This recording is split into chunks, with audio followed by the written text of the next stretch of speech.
Central ఇండియాలోని Bhopal arch వివరాలు మోతీ మసీద్ మాద్రియ రాజధాని భోపాల్ 11వ శతాబ్దంలో పరమారా రాజవంశానికి చెందిన రాజా భోజ్ చేత స్థాపించబడింది. 19వ శతాబ్దం నాటికి దీనిని ముస్లిం రాజవంశం పాలించింది. దీని పాలకులలో అనేక మంది గొప్ప మహిళలు భోపాల్ బేగంలు ఉన్నారు. కొండలతో చుట్టుముట్టబడిన ఈ నగరం ఎగువ మరియు దిగువ సరస్సులు అనే 2 కృత్రిమ సరస్సుల ఒడ్డున విస్తరించి ఉంది. సరస్సులకు ఉత్తరాన ఉన్న పాత త్రైమాసికం ఇరుకైన దారులు, బజార్లు మరియు మసీదులలో చిక్కగా ఉంటుంది మరియు మసీదుల దక్షిణాన దాని ఆకులతో కూడిన శివారు ప్రాంతాలు మరియు పారిశ్రామిక ప్రాంతాలతో కొత్త నగరం ఉంది.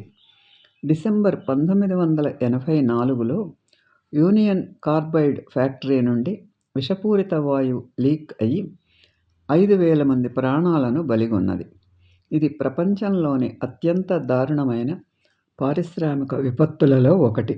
ఈ విషాదం యొక్క గాయాలు ఇప్పుడు నయం కావడంతో రాష్ట్రంలోని కొన్ని మనోహరమైన ప్రదేశాలను సందర్శించడానికి భోపాల్ మంచి స్థావరం.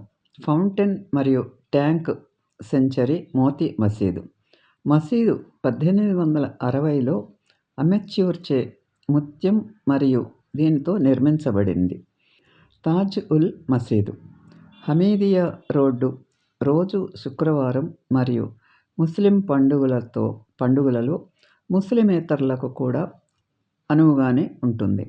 భోపాల్లోని అత్యంత గంభీరమైన స్మారక చిహ్నం ఈ పెద్ద గులాబీ రంగులో ఉన్న మసీదును 1878లో సుల్తాన్ జహాన్ బేగం ప్రారంభించారు. కానీ 1971లో పూర్తి కావడానికి ముందు దాదాపు 1 శతాబ్దం పాటు అసంపూర్ణంగా వదిలివేయబడింది. ప్రగతిశీల పాలకురాలు బేగం నగరం యొక్క తపాలా వ్యవస్థను మరియు ఆసుపత్రులను స్థాపించింది. కానీ ఆమె ప్రతిష్టాత్మక పథకాల ఫలితంగా రాజ ఖజానాను దాదాపు దివాళా తీసింది. మసీదు యొక్క అపారమైన ప్రాంగణంలో కర్మకాండల కోసం ఒక నీటి ట్యాంకు ఉంది మరియు విశాలమైన ప్రేయర్ హాల్ దాని వరుస స్తంభాలకు అద్భుతమైనది. ఈ గ్రాండ్ సే 3 తెల్లటి గోపురాలతో కప్పబడి ఉంది మరియు 2 1 అంతస్తుల మినార్లతో చుట్టబడి ఉంది. దీని వంశ వాతావరణం అందంగా కాకుండా గంభీరంగా ఉంటుంది. చౌక్ శుక్రవారం మరియు ముస్లిం పండుగలకు ముస్లిమేతరులకు కూడా ఆహ్వానం ఉంటుంది. జామీ మసీదు పాత క్వార్టర్ మధ్యలో చౌక్ అక్షరాల ప్రధాన కూడలి ఉంది.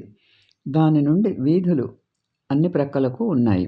ప్రతి ఒక్కటి భోపాల్ ప్రసిద్ధి చెందిన భోపాలీ బాట్వాస్ అనగా విస్తృతంగా పూసలతో చేసిన పర్సులు, తుస్సా సిల్క్స్, క్యాప్స్, డ్రమ్స్ మరియు సుగంధ ద్రవ్యాలు వంటి ప్రత్యేకమైన వస్తువులలో ప్రత్యేకత కలిగి ఉంటాయి.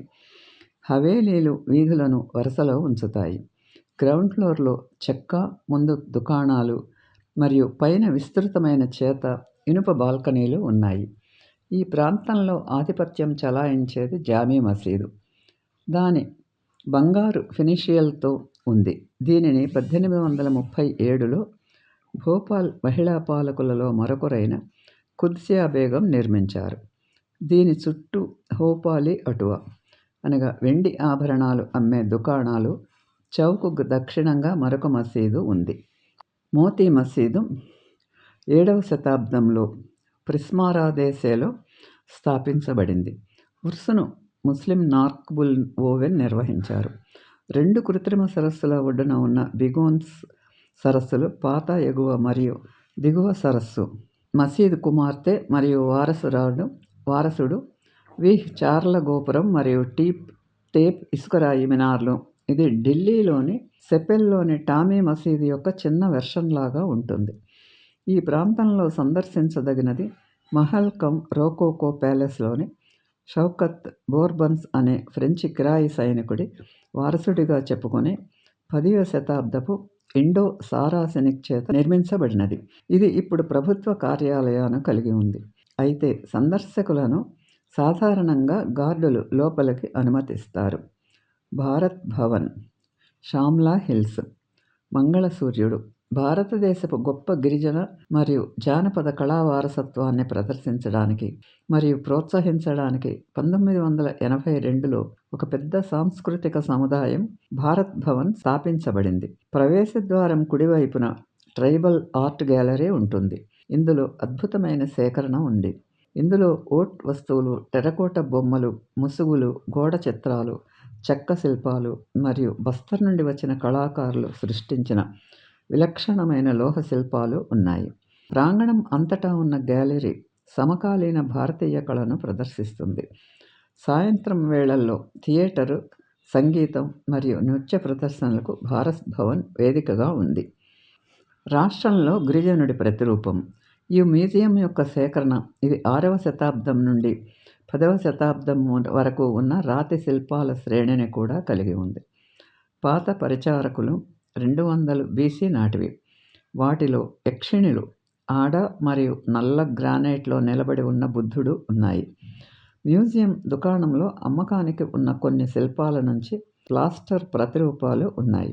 Rashtriya Manav Sangrahalaya museum of man, పామ్లా హిల్స్ యొక్క దక్షిణ మంగళ ఆదివారం.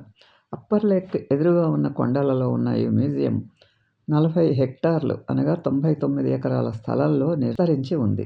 దీనిలో భారతీయ గిరిజన నివాసం యొక్క నిజమైన ప్రతిరూపాలు ఉన్నాయి. మధ్యప్రదేశ్ చాట్, రియా మానవ్ సంగ్రహాలయ గిరిజన ప్రజలే నిర్మించిన భవనాలు.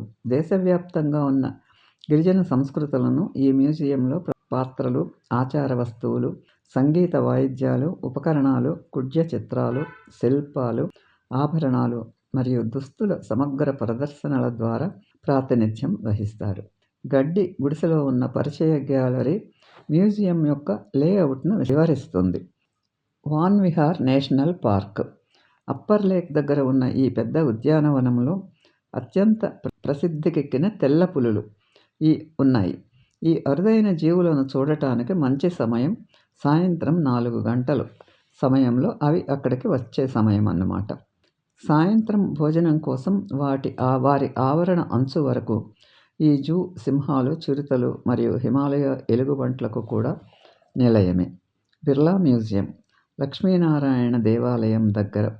ఈ మ్యూజియంలో 7వ శతాబ్దం నుండి 12వ శతాబ్దాల నాటి రాతి శిల్పాల సేకరణ బాగా ప్రదర్శించబడింది. శివుడు, విష్ణువు మరియు వివిధ దేవతలు వారి వివిధ అవతారాలలో చూపించబడ్డారు. ముఖ్యంగా విష్ణువు తన వరాహ అవతారంలో, దుర్గాదేవి తన క్రూరమైన చాముండి రూపంలో మరియు శివుడు మరియు అతని భార్య పార్వతి కైలాస పర్వతంపై వారి దివ్య గృహంలో ఉండటం ఆకట్టుకుంటుంది. మ్యూజియం పక్కన దిగువ సరస్సును చూసి పెద్ద ఇటీవల నిర్మించబడిన మరియు ప్రకాశవంతంగా పెయింట్ చేయబడిన లక్ష్మీనారాయణ ఆలయం ఉన్నది. ఈ వీడియో మీకు నచ్చితే లైక్ చేసి, షేర్ చేసి, సబ్స్క్రైబ్ చేయండి.